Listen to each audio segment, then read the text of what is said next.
Hello and welcome back to the channel. Today we're going to be doing a workshop tour, showing you around my workshop. Let's get going.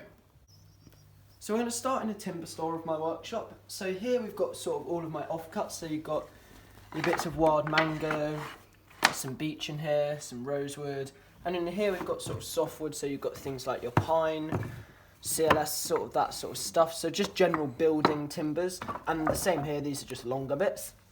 Up here we've got some roofing felt.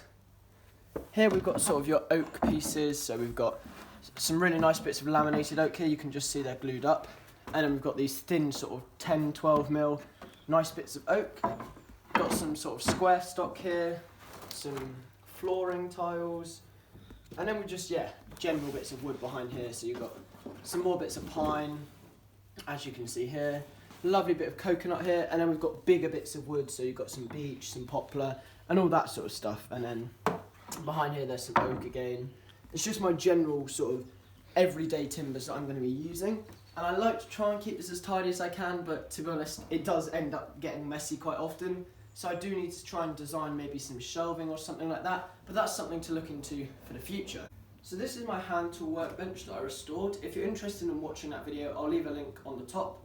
So this was a project that I found in the bottom of our garden, and I've just taken the time to restore it. So I've remade the drawer in here with all of my pencils and pens. We've got two vices here, so we've got a woodworking vice and a metalworking vice, and then we've just got a general really good all-purpose woodworking bench. Now this gets used an awful lot for whenever I'm doing chiselling or whenever I need a good vice for planing, so this is a really helpful asset in my workshop. Now let's have a look at my other workbench.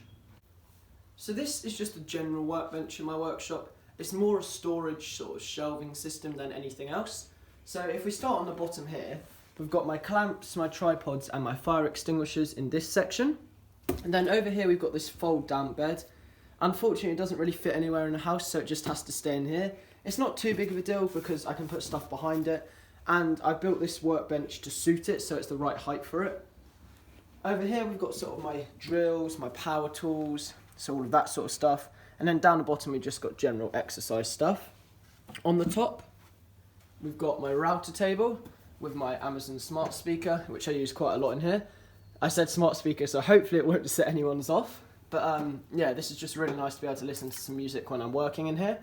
So I haven't actually used the router table yet because I want to do a bit of a course or something on a router so that I feel confident using it before I go straight away on a router table. Then to the right of it we've got my screws. To the left of it, we've got my planes. So these are two really nice vintage woodworking planes that I'm hoping to restore just gently, so just with a wipe and some cloth. So I'm not going to be doing any sort of heavy sanding of them. I need to clean the blades though because they're a bit rusty. To the left of that, we've got this beautiful scroll saw that was kindly gifted to me. So this is the Firm FFZ 400N scroll saw, which, as I said, was very kindly gifted to me by one of my subscribers. I'll leave a link down below to his Instagram page so you can check it out. Now when I got it, the table was pretty rusty, but I spent a few days just cleaning the whole scroll saw up, and as you can see this is now very nice and clean and shiny. And I've put a new blade in it, and it really is a great little tool. I love using the scroll saw. I don't use it all the time because I don't do a huge amount of small projects. However, it is great fun to use, and when I do use it, it's a real joy to use as well. To the left of all of that, we've got what I like to call the bookshelf. So this is just simply a bit of MDF, just with my magazines and sort of general workshop books, so you can have a quick glance through those. Feel free to pause the video if you're interested in any of them. We've got the gloves to the right of that, some sort of general workshop paperwork sort of stuff. And then up here we've just got tissues, sandpaper, some random stuff in there, and then obviously you've got to have a few snacks in here as well.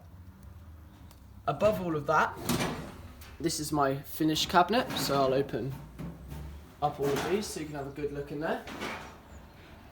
So these are sort of the two main ones for all of my finishes. So on the top level we've got mostly chestnut products. It's a mouthful that is. So we've got food safe finish, cellulose sanding sealer, end seal, some spray sealer, some lacquer, and then we've got some black spray paint. On the next level we have my iridescent paint by Chestnut Products. Love using these. I used these when I did my Galaxy themed bowl. Again, I'll leave a link down below or up on the top somewhere if you're interested in that. Super glues, some Libron, concentrated wood dyes. Then we've got Rubio Monocoat, Brasso, machine wax, some of this Hampshire sheen stuff, which is really nice. And then on the bottom level, we've got sort of your general workshop finishes. We've got some glue, some WD-40, Danish oil, Woodturner's blend, of course. Nearly used that. So this is my intrinsic colour collection. So we've got Hampshire Sheen's products in here. Really nice to use. And as I said, I've got 3 different types of finishes. So I've got, in terms of my colour finishes, I've got the Hampshire Sheen collection, the Chestnut Products ones, and the Libram ones. Then to the left of all of that, we've got spray paints, glues, just general sort of finishes. And then we've also got some stove paint, some more Woodturner's blends up here. At the moment, I haven't put Woodturner's blend back in stock because I haven't had chance to make it. So I'm planning on hopefully in January or February coming back to make a load of that. So it shouldn't take me too long to get it all back up and running again.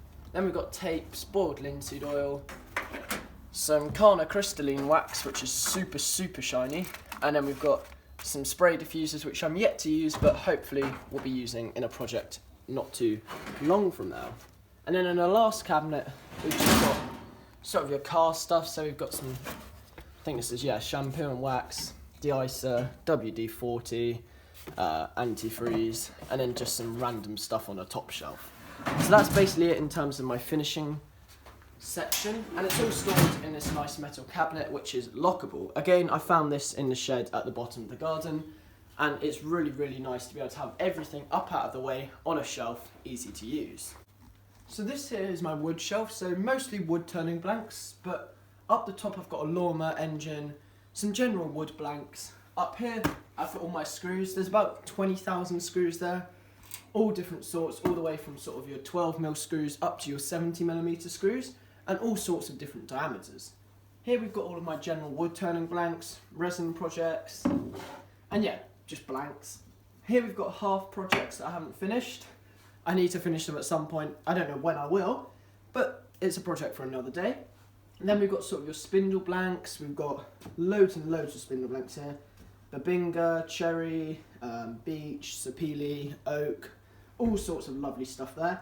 Down below here we've got more sort of wood turning blanks, resin blanks here, for example. We've got this one here, and yeah, just general projects. Down below we've just got some hand tools that I need to restore in these boxes down here. You can't really see much, but if I just move that out of the way, you can see there's some boxes there, and there's some more down on the very bottom, but they're all just projects that need restoring. And then on the right of the shelf we've got my wood storage. So this is sort of your sheet goods. So we've got MDF, some OSB, nice huge slab of countertop oak, which I will do something with soon. Big huge bit of metal there, some dust extraction stuff, and then we've got a fold down workbench. Up here we've got the sticker wall. Now this is a great bit of the workshop, absolutely love this. If you're interested in getting on the sticker wall, send me a DM on Instagram, or you can email me, and we can exchange stickers and get yourself on there. So far I think we've got something like 30 or so on there. 20 to 30, I haven't counted. I'll do a count at the end and I'll overlay it on the video now. And then to the right of that we've got some bowls. So these are all of my sort of first bowls. A little bit of fun. Then we've got a clock there. Dust extractor here. This thing was expensive, but it's so good. As you can see, bag's about half full at the moment, and I've got the dust extraction all piped up. This one here is the one that just connects to the table saw when I'm using it. We've got the lathe here. I need to sort this out properly because at the moment I just rest this on the lathe bed. And then over here we've got one that needs to connect to the bandsaw. Again, I need to buy some dust extraction so I can finish that off. Then here we've got the lathe. Again, an expensive investment, but well worth the money. Variable speed lathe. Really nice to use. Absolutely love this lathe. To the right of that, we've got my bandsaw. So as I was saying, this bandsaw's been a great addition in the workshop. It's the BS1310, made by DeWalt. It's about 40 years old. So at the moment, I've just got a small blade on it. Really great for ripping bowl blanks up and just for general sort of cutting. Really nice blade on it. We've got this lovely aluminium table. It's waxed at the moment with some Axminster machine wax, so it really does slide nicely. Then I always keep the ear defenders on here. There's goggles there, I tend to wear this face shield whenever I'm using a bandsaw, so it's right by it. At the moment the battery's on charge. This is just sort of the general area where I charge things, so you've got your charging stuff there, hot glue gun. As you can see, I've already got this battery on charge. And I've also got this dust extractor, which at the moment isn't in use because I need to wire it all up to my miter saw. But that's a project for the new year because I need to get some dust extraction to do that. And then if I spin the bandsaw round, just take the wheels off. I've got this little cupboard in here where I keep a few more bits of wood. So we've got some logs, some pine in there, some metal on the top shelf. So it's just sort of a general storage cabinet, nothing particularly fancy in it. The main function of this was just to raise the bandsaw to the right level and to make it easy for me to use. And as I say, I keep all my machines on wheels, obviously apart from the lathe, because it makes life so much easier. If I'm ripping a 2-metre board on the bandsaw and I need more room, I can bring it into the middle of the workshop, hook up the dust extraction, and I can use it wherever I need. The cable on this I think is 2-3 metres, something like that. So I've got more than enough capacity in the cable length to be able to chop up whatever I need. Then, actually above here, we've got this lovely car thing. So this is an Austin A40 that my uncle gave me, and I absolutely love this up here. Really nice, adds a nice decorative touch to the workshop. And then around here we've got some general sort of workshop things. So up on the top we've got my magazine article. Really proud of that. To the left of it we've got this lovely painting my grandpa gave me. Around here we've got some general projects and things, the stained glass thing which I did for an Axminster competition. And then around here we've got a phone that I disassembled even. And then up there we've got sort of beer bottle caps and all of those sort of things. Just some fun things. And then we've got a lovely sink here with these tiles which function as a splashback. This was actually the builder's idea and it's really lovely. This has been a great addition to the workshop, stops all the paint splashing the wall and I can wipe these down really easily. And I've loved having a sink in here. It's made life so much easier, even mixing up paints and all of that sort of stuff. Talking of paints, on the bottom shelf or underneath the sink we've got all of my paints and all of that sort of equipment. Nothing particularly fancy, it's not particularly neat, it's just storage for all of it, but it works quite well and does the job for me. Now if I move the chair out of the way, I do have 1, 2, 3, I've got 3 or 4 chairs in here. A bit obsessive, but I quite like having lots of chairs, quite fun. So this is just sort of a general storage cabinet, so a lot of this stuff isn't really mine, it's my parents' things, but it's just general storage to be honest, nothing fancy. But in here we've got things like extension leads, car oils, general sort of stuff in here, nothing particularly fancy as I said. In this nice workbench that I made, which does the job really well. And then on the top we've got my little workshop heater, sander. This is the Axminster 125 belt and disc sander, which I did do a review for. So if you're interested in that, I'll leave a link below. Then we've got the bench grinder to the right of it. This is what I use to sharpen all of my wood turning tools. Really great bit of kit. The only thing I don't like is the fact that these aren't adjustable, but I might be able to sort something out with that with a bit of modification. And then we've got to the left of all of these a drill, which is a pillar drill stand, which if I'm using it I just clamp it down. It used to be on a stand, but I concluded it didn't really need it, so I just will probably screw this onto a piece of wood and then clamp it down. A huge record number 3 bench vise, which I haven't actually really used. I'm not sure what I'm going to do with it yet. I might build a workbench for it, I might bolt it to here, I don't know yet, or I might end up selling it. That's food for thought though. And then at the moment I've got a huge Christmas tree in here, well, small Christmas tree but big for my workshop. This is actually a really nice addition this year, something a bit of fun for Christmas. So this here is my miter saw station. This was a really great addition to the workshop. It's a DeWalt miter saw. I'm not actually sure what the type of saw it's called is. It's a DW701, there we go. Really nice. I do need to change the blade on it, because as you can see the blade's a little bit past best, but it's a really nice blade on it. But I could do a little bit of a finer blade for the sort of woodworking I do. And then we've got these 2 bits of wood which are flush with the top of this, which just makes it really easy to cut long boards.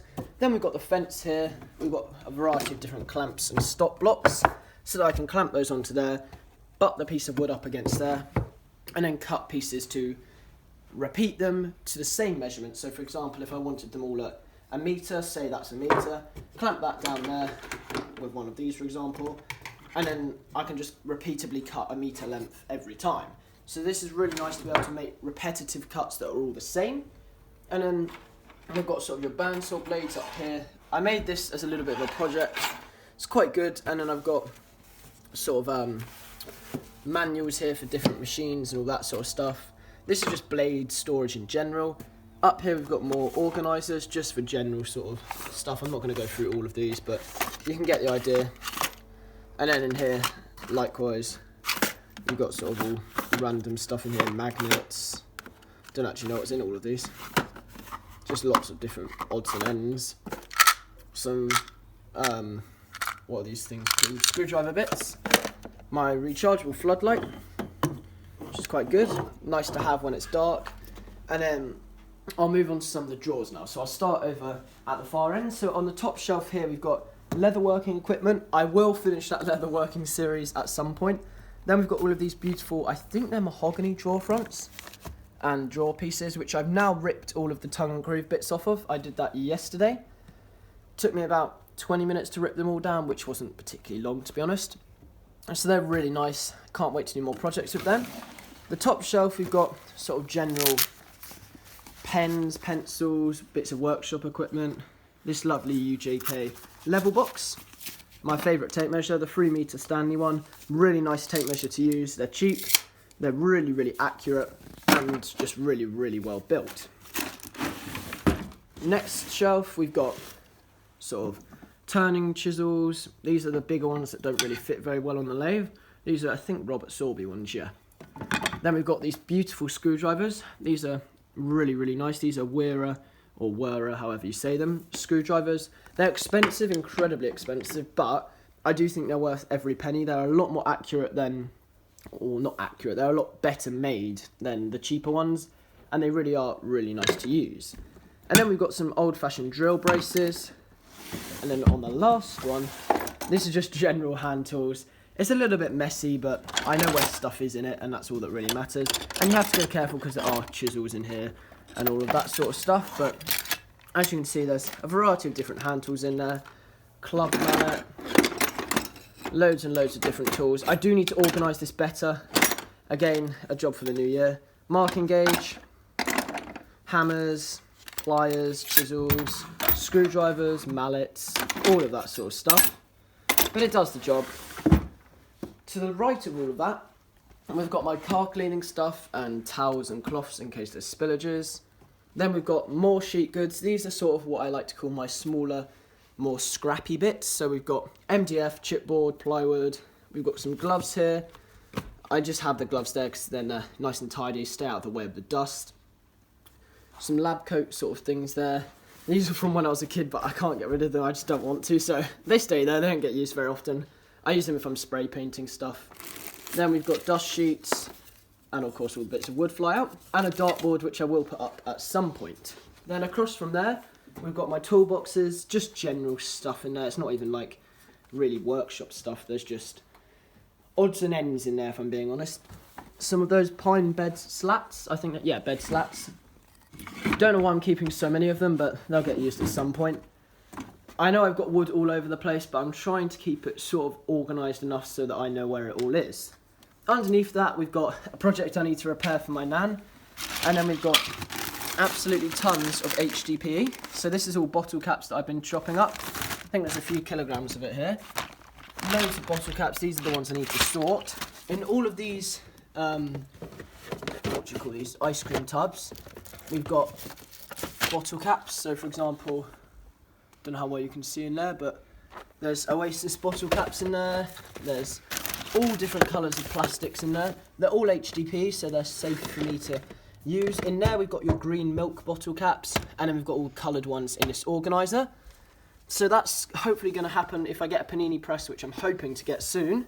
I'll be able to melt down all of these at the right temperature so they don't produce toxic fumes, and make sort of dishwasher safe bowls, quite hard to say, and sort of loads of different plastic projects which are reusing sort of waste material, and it'll stop it going to landfill. Then across from here we've got some sanding stuff, an old vintage drill. sort of 1970s, 1980s drill. Actually used quite a lot. Whenever my actual drill dies, I end up using that one. And believe it or not, it still does the job. In here we've got casters, wardrobe fixings, handles, plugs. This is sort of general fixings and hardware. So I was very kindly sent out these bits by Sabertooth. They look absolutely fantastic and I cannot wait to start using them. And then we've just got my Dremel stuff in here, the flexi shaft connected to it, sanding bits, belt sander, the 2 routers which I'm yet to use because I want to do a course on them before I go ahead and use them. But I've got those 2 routers and I've also got the router on the router table. And then we've got sort of the lighting gels that I use to do the stained glass window. Some more filters for my half mask, face mask, which I use if I'm doing spray painting. Those ones are woodworking filters, but I've also got chemical spray painting filters in the mask at the moment. Then we'll move on to the table saw. So this is the Titan table saw, which was again very kindly gifted to me. As you can see, a lot of my tools have been gifted to me, which is incredibly generous of people, and I'm incredibly thankful and really kind of people to give me these tools.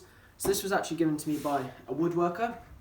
He was upgrading to a sort of more trade style machine, so he asked me if I would like it, and obviously I would. I've been reluctant to use table saws in the past because I've been a bit nervous of them, but having had a fair amount of experience using them now, I feel quite a lot safer on it and I really do enjoy using it. So the blade just comes up by an adjustable wheel, like so. There you go, you should be able to see the blade a bit better now. I have got a new blade on order, so I'll be changing the blade out for one that's a bit more new and should cut a little bit better. And it just goes down like that. And then I've got dust extraction hooked up to there, and also round the back of the machine there's this dust extraction port here. So you connect the hose up to there and also up to here. And you've got an adjustable fence on here, just a simple bit of extruded aluminium, just locks down like so. Then I haven't put sides on this yet because I haven't actually got enough wood to be able to do it, as in pieces large enough, so I've just left it open on all 4 sides. And the more I think about it, I don't really see a point blocking off all 4 sides, because when I'm using the table saw I tend to keep my push sticks up here and dust extraction stuff on the bottom. This just needs to go into a box and be organised. And I suspect what will happen with this table saw in the future is I'll end up putting sort of a box in here for offcuts of scrap wood when I'm cutting stuff, and then I can have boxes just to be able to get rid of the scrap wood here. And on the top, I don't know what I'll do with it yet. This is the main sort of push stick I use on the table saw, and these I made. Quite proud of these actually, especially this one. I love the look of this. This was made out of that mahogany drawer fronts that I showed you a minute ago. A walnut one and a pine one. I've got videos on making all 3 of these if you're interested in seeing them. So yeah, this table saw, really great to use. Again on locking casters, 4 locking casters, so I can move it around the workshop wherever I should need. I tend to bring it towards the lathe so that I can connect it up to the dust extraction without having to have a huge distance to go, because the less the dust extraction has to travel, the more powerful it's going to be. So I try and keep it as close as possible. And as you can see over here, it just moves around simply like so. And then when I'm happy, just lock the brakes down like that, and then I can just flick them up like that. And I've only got 2 on, but if I'm actually cutting, I make sure all 4 are on. So the last thing I wanted to say is this is my tool wall. So you've probably seen this as the sort of backdrop in all of my videos. Up here we've got carving chisels, hammer, pliers, stapler, saws, mallets, just all general stuff. But I forgot to show it, and then we've got the planes up there. So yeah, that's the backdrop you see in all the videos, and then obviously you see the Woodturner's blend, design and make, and the Union Jack in all of the outro to my videos. Thank you very much for watching the workshop tour. This has been about 1.5 years progress in the workshop, with all of the wood cladding finally up in the workshop. It has been a long time, but I'm really happy with how it's turned out. I love the setup, I love how easy it is to use and to walk around in the space. I've been used to having a shed where it's been absolutely minuscule and been quite difficult to work in, whereas this huge 300 square foot workshop has made an absolutely monumental difference to my woodworking. It's made it so much more easy. So yeah, I should have said at the start, this is 5 times bigger than my old workshop. So it's a 300 square foot workshop. Really well equipped, got all the tools I could possibly need in it. So we've got, the only thing that I could potentially need in the future is a planer thicknesser, but you can do it by hand. There's no need for me to have one. I have everything I could need in here now, and I'm really happy with how it's turned out. If you've got any questions about the workshop tour, then let me know. I've had an absolute blast making this place and turning it into a space that I feel proud of and happy to be working in. And yeah, I'm really happy with it. I hope you guys have enjoyed this video. Thank you ever so much for watching. If you've got any questions, leave them below.